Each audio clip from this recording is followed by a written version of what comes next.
Thank you. No, I don't know this.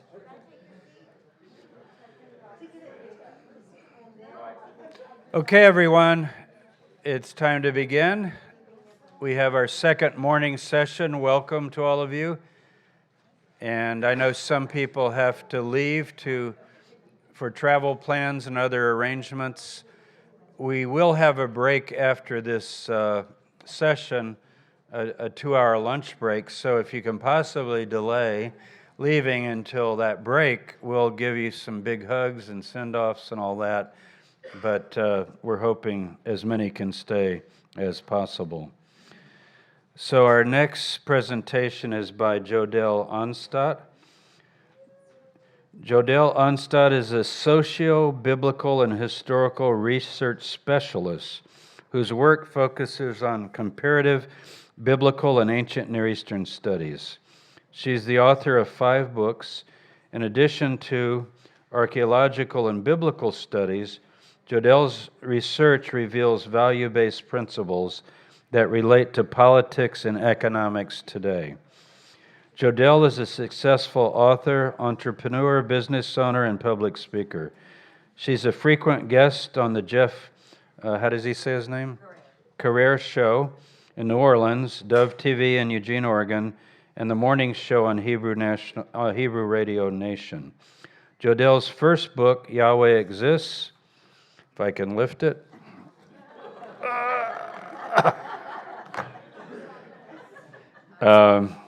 And I've read it, by the way. Volumes 1 and 2 comprises 17 years of groundbreaking research, charting the archaeological, historical, and religious tenets for ancient Israel and its implications for Judaism and Christianity. Do you have any with you, or? Yes, I do. Okay, there are some books available. Maybe you can put them out, or people just talk to Jodell. And her research has demonstrated that Scripture contains an actual and factual history that can be tested against history and chronology from other ancient nations. Jodell, thank you.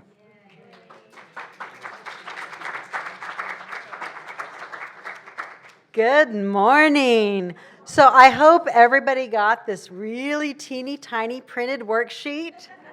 So yes, you didn't know that you were going to have an eye exam this morning, but you might want to invest in higher power reading glasses.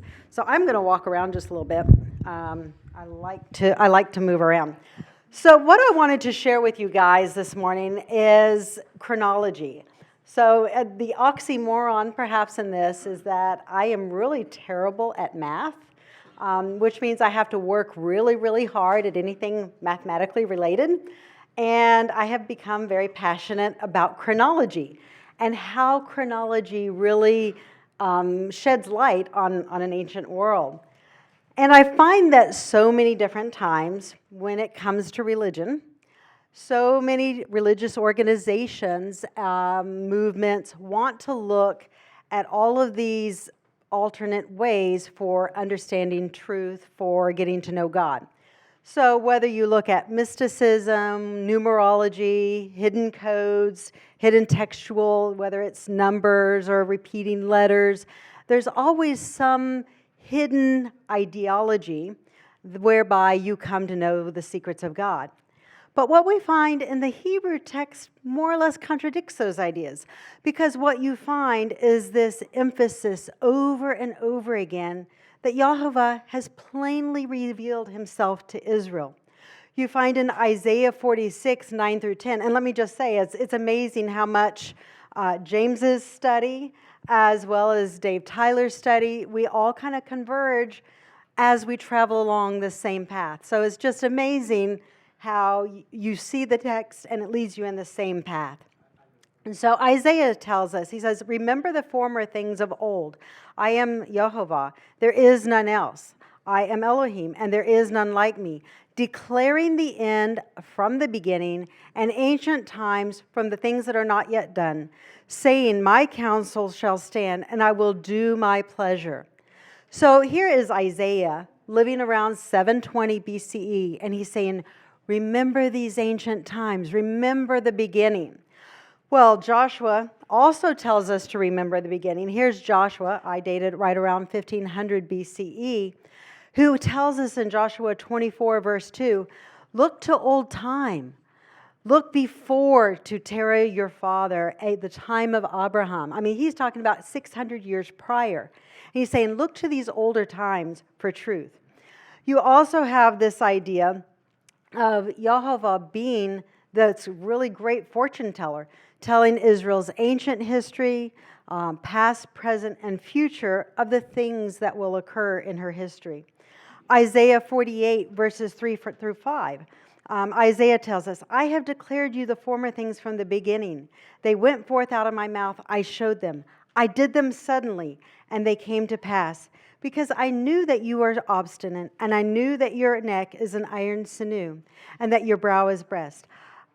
I have told you from the beginning. I have declared it before you. Before things come to pass, I showed it to you.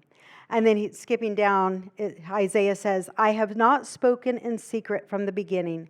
From the time that it was, there I am.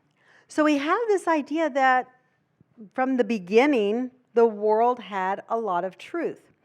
Now, what I found is that chronology actually sheds light. I mean, again, we don't need any hidden codes. We don't need any secret formulas. But if you look at chronology, there is actually a lot of truth that is given to us there.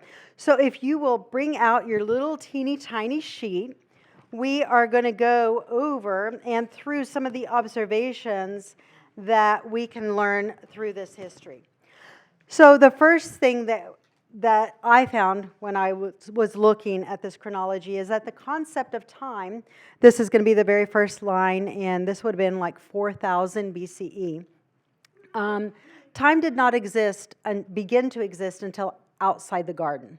So once there is sin, once there is change, that is when modern time begins. That's when Adam starts living. It's also when he starts dying outside the garden. You also have, there are only about 1,666 years from Adam until the flood. And you also have this idea of the Tower of Babel. Did you ever think it was possible to know when the Tower of Babel was destroyed? When you look at numbers, you look at anomalies. And there's one anomaly that stands out after the flood. And that is 341 years after the flood. You have 3 patriarchs that in different generations, they all die at the same time. These are the first generations after the flood to die, period, according to the Masoretic text. Now, let me just say, the Septuagint gives a differing chronology. The numbers are much larger. I have opted for the Masoretic text simply because in studying the various manuscripts and the various scholarship, I do find the Masoretic text to be a more solid document, especially as you come into the United Kingdom era. But even for the more ancient times, I find the Masoretic text more cogent. So we can date the destruction of the Tower of Babel right around 2000 BCE. This would conflict with what we know of Egyptian chronology. Maybe something could be shed light on it. But at this point in time, I am strictly looking at what the text says. What can we find from the text? There's also other interesting things that we can glean from the text. You have the Hebrew in the Tower of Babel was destroyed during the lifetime of Peleg. His name means earthshaker. We also have a sort of coincidental name that occurs in Greek mythology. Have you guys ever heard of Poseidon? His name also means storms, earthshaker, and it's kind of this cogency between these ideas and concepts.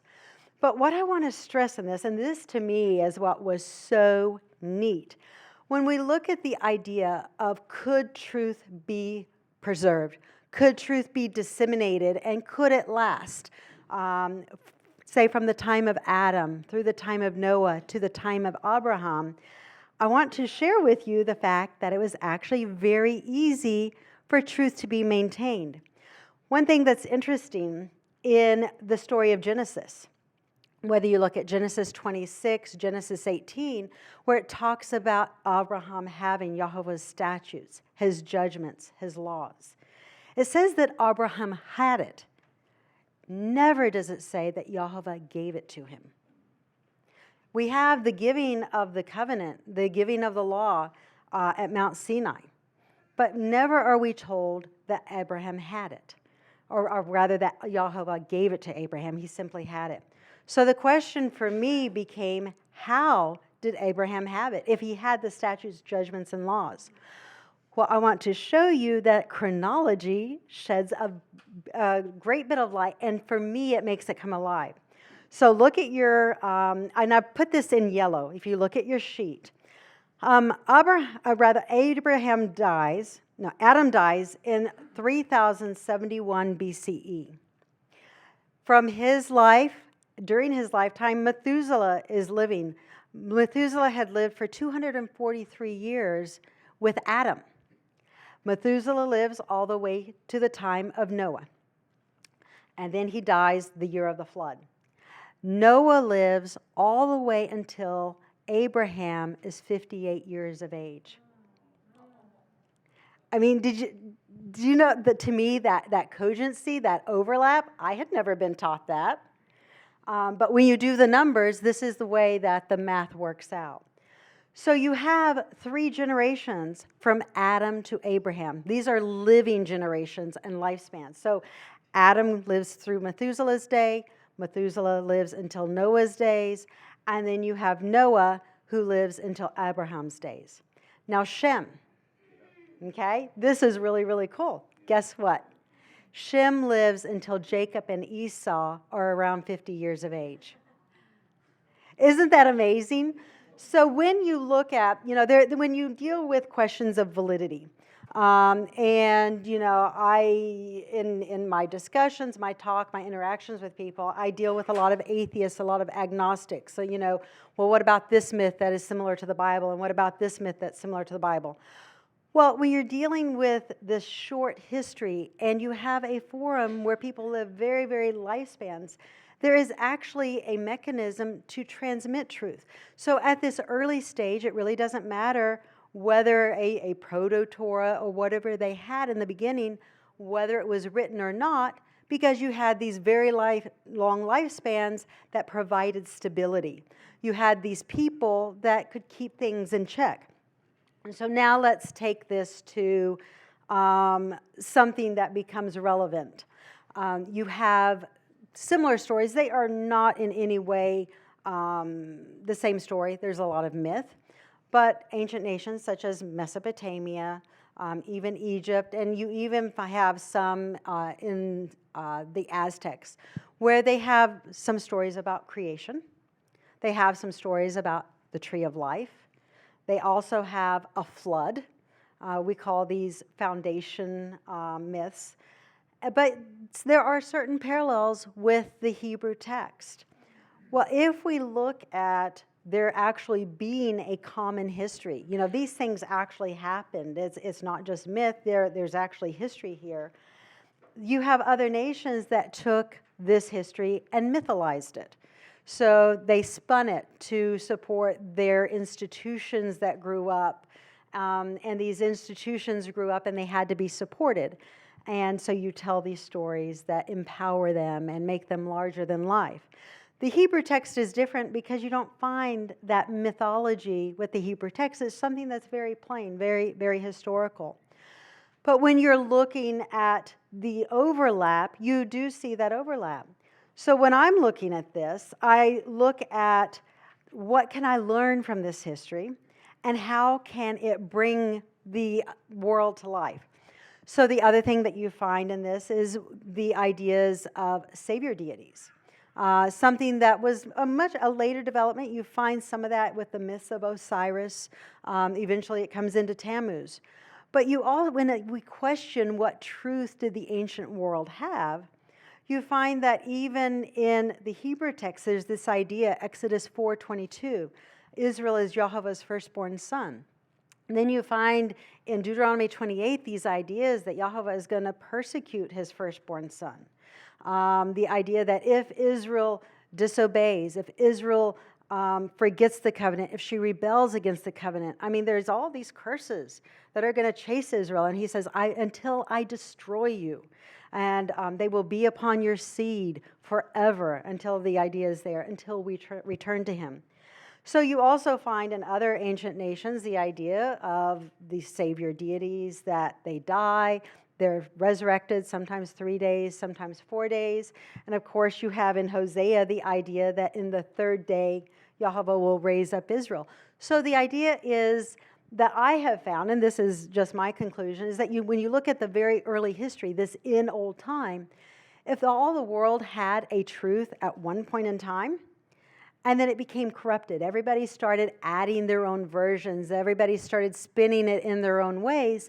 This is where we see kind of strands of Torah going off in many, many different directions and at different points in time.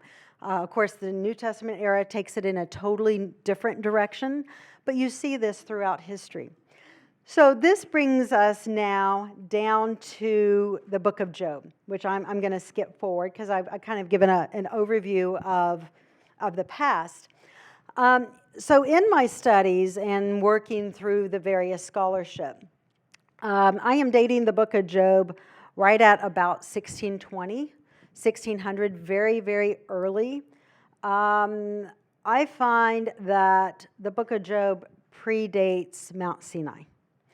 And the reason of this is that the language is very, very fragmented. Some scholars say that it may have originally been written in a Proto-Edomite. And the book of Job is basically a parable of Israel. And it sheds a great amount of light on the Song of Moses, because Moses actually quotes from the book of Job.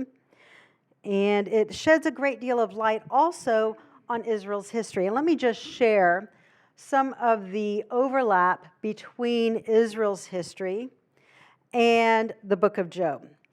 So you find that during Job's affliction, he laments and he debates with Yahweh. But yet throughout Job's affliction, Yahweh hides his face from Job and he refuses to answer.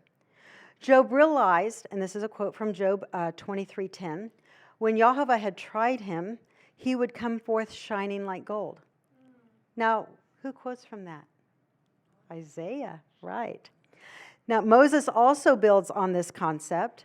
You also have the idea that persecution provoked Job to file a lawsuit against God, to demonstrate God's oversight in his affliction. You know, Job says over and over again, you know, hear my cause. You've ignored me. You have judged me unjustly.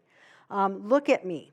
And as God continues to hide his face and continues to ignore Job, Job claims that he become a laughingstock, a byword, and a proverb among his people. Does that sound familiar? Deuteronomy 28. He finally asks for an arbitrator who would reconcile him to God. But yet through all this, God continues to hide his face until Elihu comes on the scene. And Elihu points out that God does not judge or afflict humanity without cause. And he points out that Yahweh is a righteous judge. Finally, when God answers Job, he reveals the reason for Job's suffering, allowing Job to see and understand Yahweh's righteousness. Now, if you'll pull out your little sheet, I just wanted to give you guys an overview and a context of who Job is. So this is debated, this is controversial, because in the Septuagint, it states that Job is listed in the Syriac version as Jobab. So what I did is I went through Genesis 36, where you have Edomite chronology, and you find that all the characters within the book of Job are actually listed in Genesis 36. Now, the names are rendered differently. This could be a translation issue. But you have Bildad listed as Bilhan. He would have been a descendant of Seir. You have Zephar, who's also listed as Zepho. And he would have been a descendant of both Eliphaz, so he would have been an Edomite. But he also would, on his mother's side, be a descendant from Seir. Eliphaz, I mean, the one name that we really translates the same in both texts. He was Esau's son.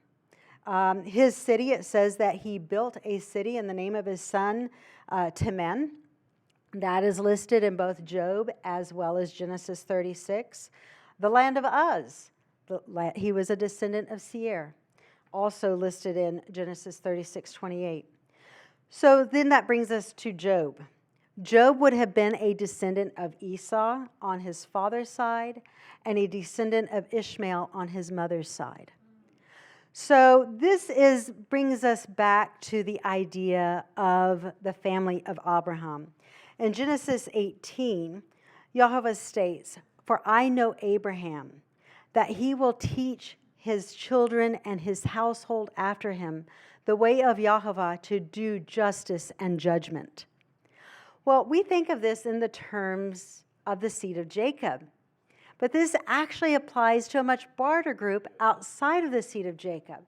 Because what you find when you go through the book of Job is you find this debate of theology between Job, Elihu, and the three friends, his cousins. This would have been his great uncle.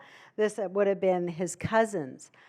And you find that when is all said and done, Yahweh himself has a little judgment to pronounce.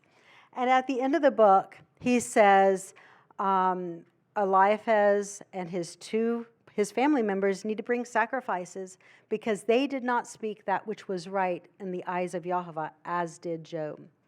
And what you find is that throughout the book, they're hurling all these false accusations against Job for the reasons of his suffering. But in this, when you go through the words, you also find a core of Edomite pagan theology. When you go through the words of Eliphaz and his three friends, the two that stand out are going to be Elihu and Job. You don't find the Edomite theology there. Remember, it says that when Esau began to marry the women of Canaan, it was a vexation and it was a point of contention for his parents. And the reason of this is because it comes through the theology that Esau's sons are adopting and what they are believing. So I put some verses on here that just show the cogency between the land of Uz and Job's heritage with Edom. The other thing that I want to point out in this is that when we look at the people in ancient scripture, whether we look at Jethro, the Midianite, Jethro had the ability to teach Moses how to apply Torah. He tells Moses, it's not good that you take all this load upon your shoulder. You need to share, you need to delegate. Well, how did Jethro, or Reuel as he's also mentioned, a high priest of Midian, how was he able to counsel Moses in the Torah? Well, Midian was also a descendant, and Nehemiah mentioned this. Midian is a descendant of Abraham. When it says he will teach his children and his household after him, Midian is a descendant of Abraham through Keturah, who Abraham took another wife after Sarah died. It was a concubine. And Midian was one of those heirs. So if his children, all the children of the concubines, had this love of Torah instilled in them, they had it in their children, and it was handed down to their children after them. So you find that in the ancient world, there was a great knowledge of Torah at one time. You have Melchizedek. Here, Abraham brings his tithes and his offerings with Sodom and Gomorrah to Melchizedek, who was the king of Salem. In Genesis 15, Yahweh says, I cannot yet destroy the Amorites. I cannot yet chase them out of the land because the sins of the Amorites have not yet come to the full. So there was righteousness in a very early point in time. But you find that as time progresses, as time goes on, it becomes more and more corrupt as people fall away from a knowledge of Torah. The other thing that happens is all the patriarchs, by the time you get to Jacob and their sons, the 12 tribes of Israel, all the patriarchs after the flood have died. You're now dying in the lifespan of your grandchildren. So you no longer have these very long lives to keep some sort of truth disseminated. So I want to encourage you when you read text, or maybe you come across something on the internet where it talks about maybe the Code of Hammurabi. You know, both the Torah and the Code of Hammurabi have this idea of eye for eye, tooth for tooth. Some of the laws that they deal with, whether it's theft, they deal with the same concepts, the same issues. Now, you find the Torah is much more lenient, whereas the Hammurabi Code may exact 10 or 20 times the amount, may put you to death if you cannot repay. The Torah is only 5 or 6 times, so it's a much linear code. But they both deal with ideas that are very, very relevant for their day. So there's some overlap in the concepts of what they deal with. So when you read this, just realize that there were a lot of people living at the same time where truth could have been disseminated. There was stability. And I also want to put it to you that it's not in a secret code or some hidden path that you find truth, but it's actually rudimentary scholarship, sticking with the text, and you find a very plain path.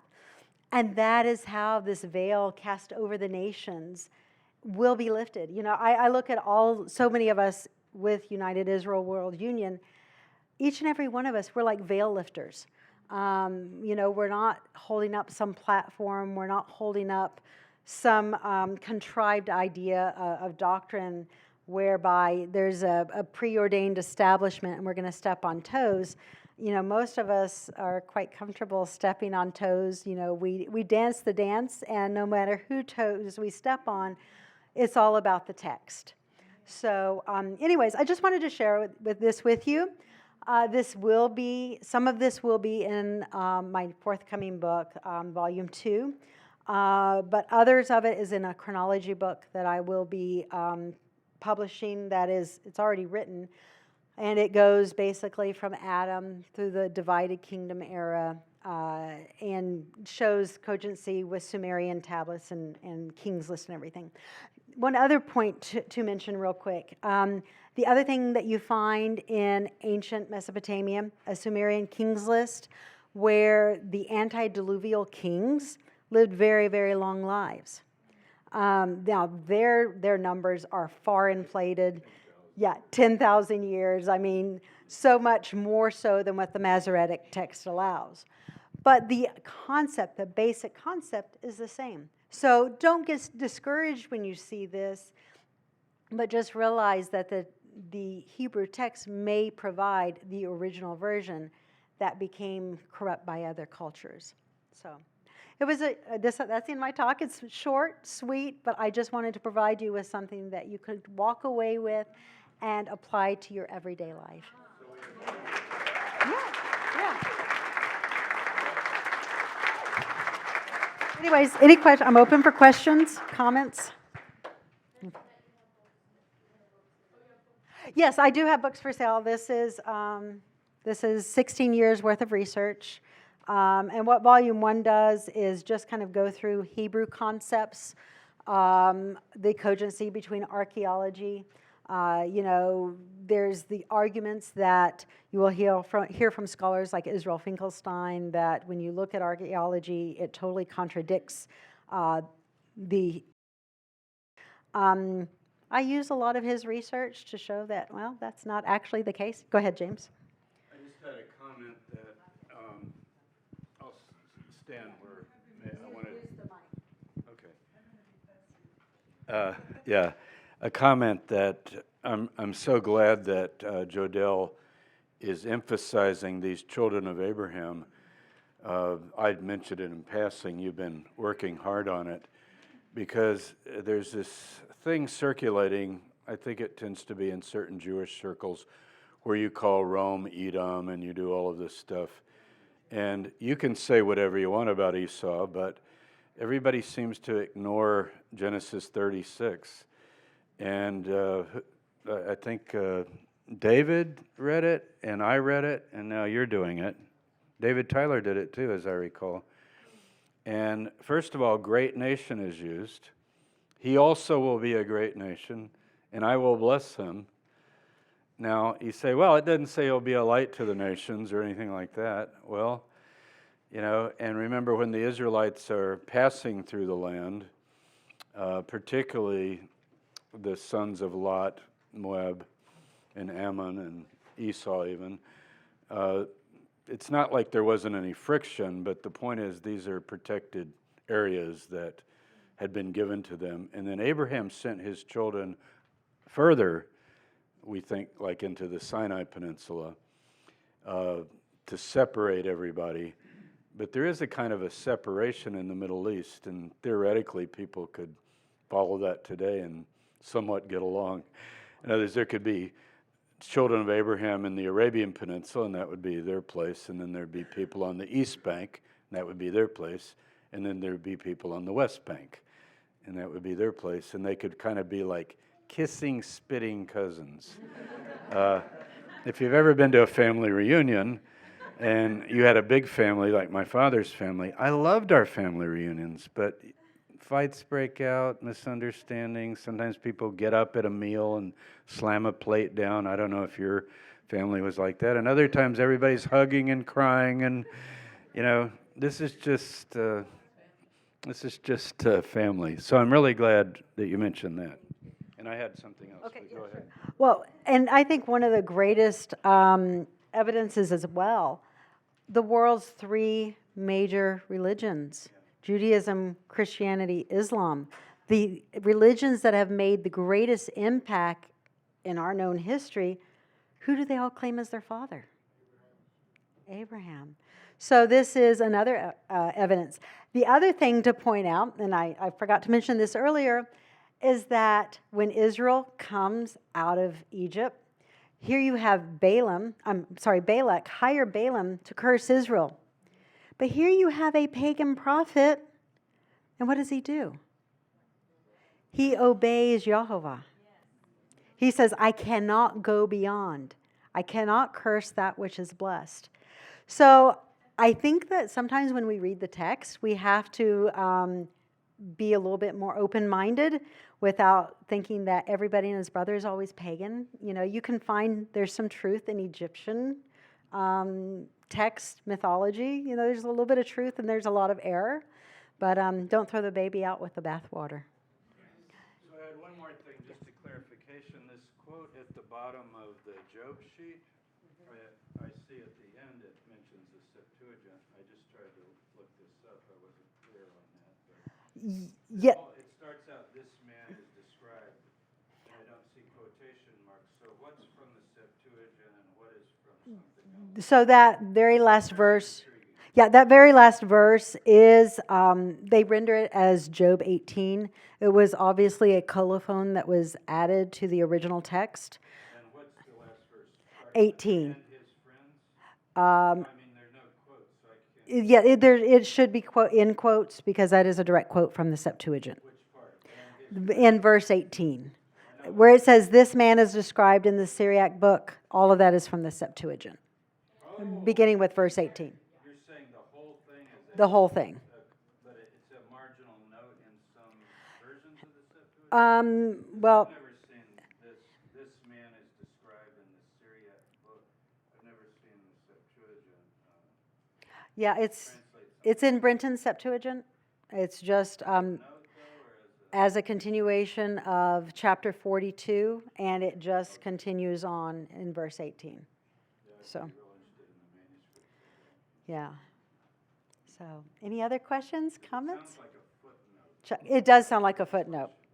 Yeah, it does. Jodell, do you have any comments on the fact that Shem and Melchizedek may be one and the same? This is just me.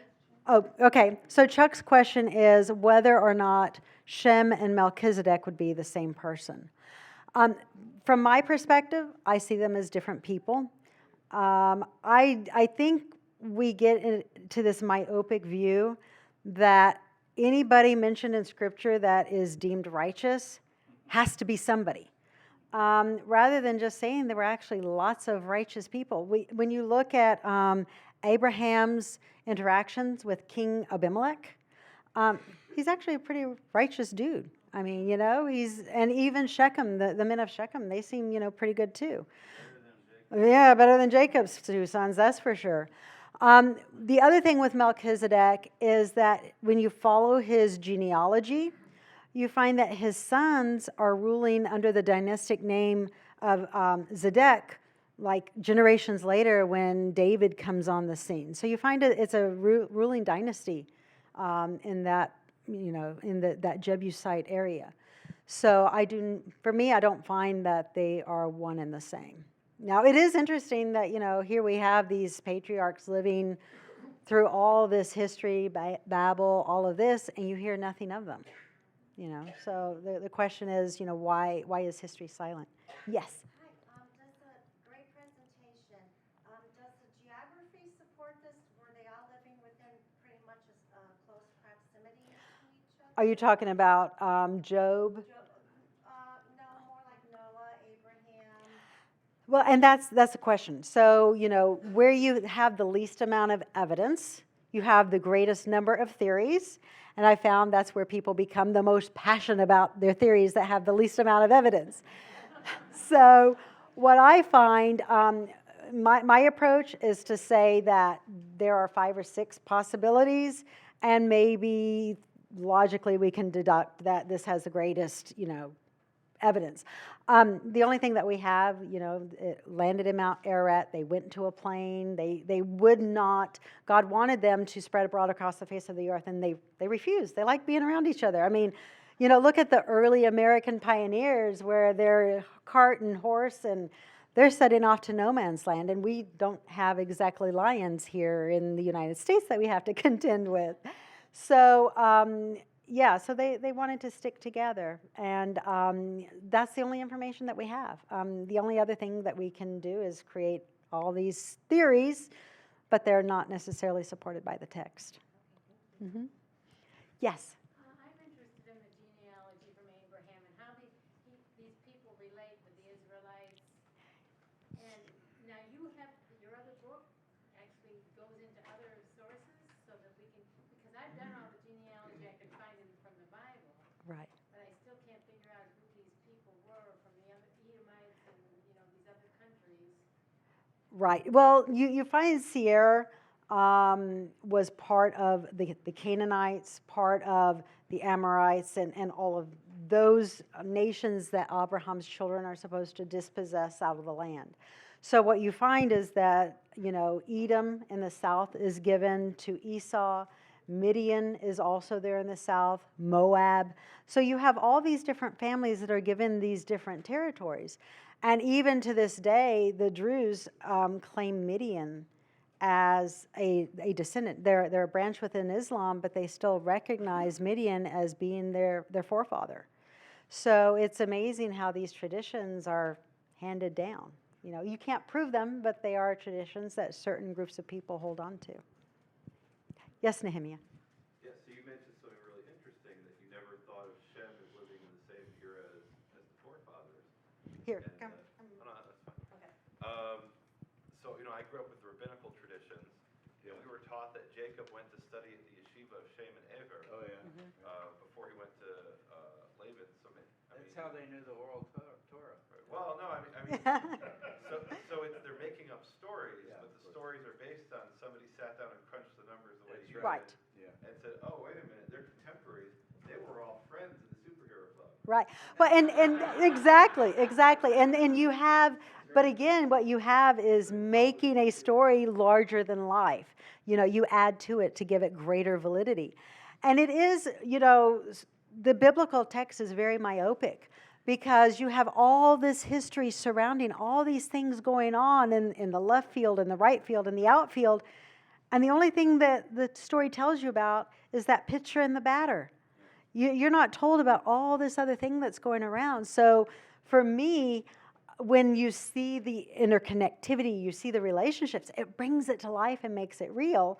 But yeah, the yeshiva thing is, we can't say yes or no. So can I talk loud enough, or do I need to go up there? I didn't want to stand up. Because you're the speaker now. I was going to say, 4 years ago when Yaakov Walker spoke here, I think it was 4 probably, one of the things he emphasize, which I'd never thought much of, and so you got me thinking this, is that we tend to forget that Josephus is taking us back 2,000 years, almost. So suddenly we have a Jew who's exposed to Greco-Roman legends. He writes against Appian, a Greek pagan who's running the Jews down with all kinds of crazy charges as to their real origins from Egypt, anti-Semitic stuff, or anti-Jewish stuff, or anti-Israelite stuff. But also, that the Antiquities is Genesis 1:1 through basically, I guess, Masada. Well, no, not Masada. Actually, that would be the Jewish War, but up to Antiochus and a little beyond into the Herodian period. So there jumping 2,000 years doesn't always put you in the safe zone, but if we have a source that actually narrates, events. Now, I know everybody has Whiston, and I understand why, because it's cheap and it's the only English translation. But remember, it was done in the 18th century, and it's really not a real good translation. There are just many, many mistakes in it. Most of Ernest Martin's mistakes, in my opinion, about the location of the temple, second temple, not the first, that's another subject, but claiming that the Antonia was a fortress and so on, are based on using Whiston's mistranslations of the description of the Antonia. So what are you going to use? Well, it's expensive, but not that expensive. Start buying the Loeb versions of the Antiquities. It's, I think, 10 volumes altogether. They're about $20 a volume. You could buy one at a time. Josephus a Month Club. And then you've got the Greek, which maybe you say, well, I don't read Greek, but you've got a really good academic translation with wonderful notes. Now, I don't buy his chronology too much, because I think he's messed up on the Persian period, like most of the Second Temple people. They're leaving out 420 years, so everything gets off.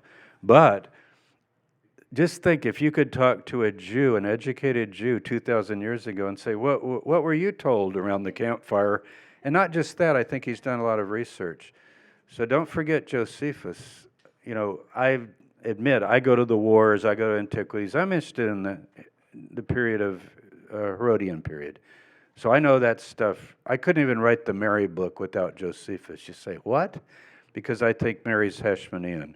So I have to have that, the names and everything. But I'm telling you, Antiquities is just ignored by almost everybody.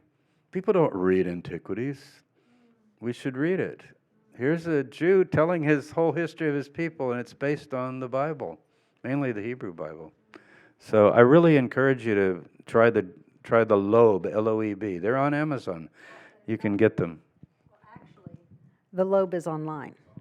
So you can just Google Loeb. Yes.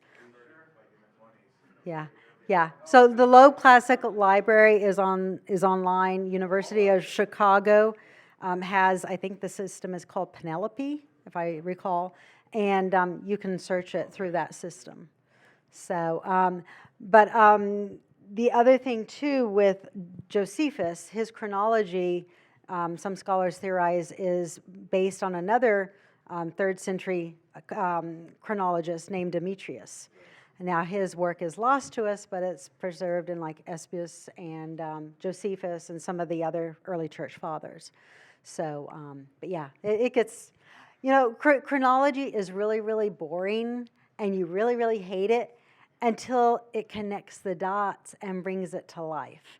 And you see things that are going on at the same time, and for me, I'm blown away by it. So anyways, so I hope this was, yes, Jack? Well, it becomes important with validity issues like the Exodus. If you have a different chronology, people fight it. You have the 12th century BCE versus the 13th century. Right, yeah. Yeah, so the Exodus becomes a huge date versus where the evidence is for the dating of the Exodus, because there isn't the evidence in the 12th century. Yes, Nehemiah? Yeah, so one thing I would warn about is you have the example where Job is identified with Yovav, right? So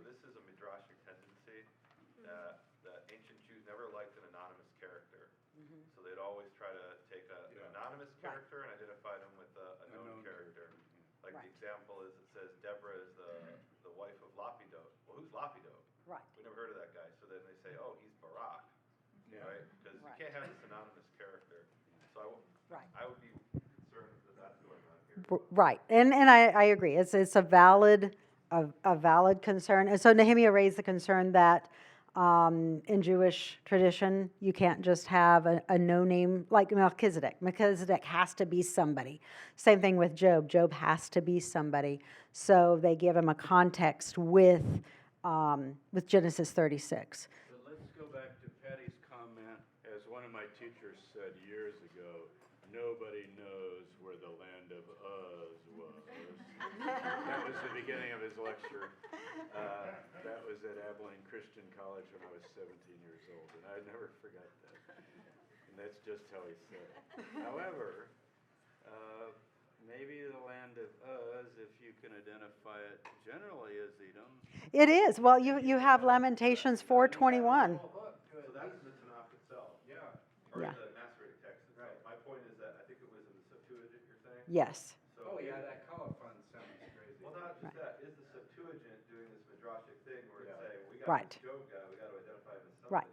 And that's a valid question. Yeah. Yeah.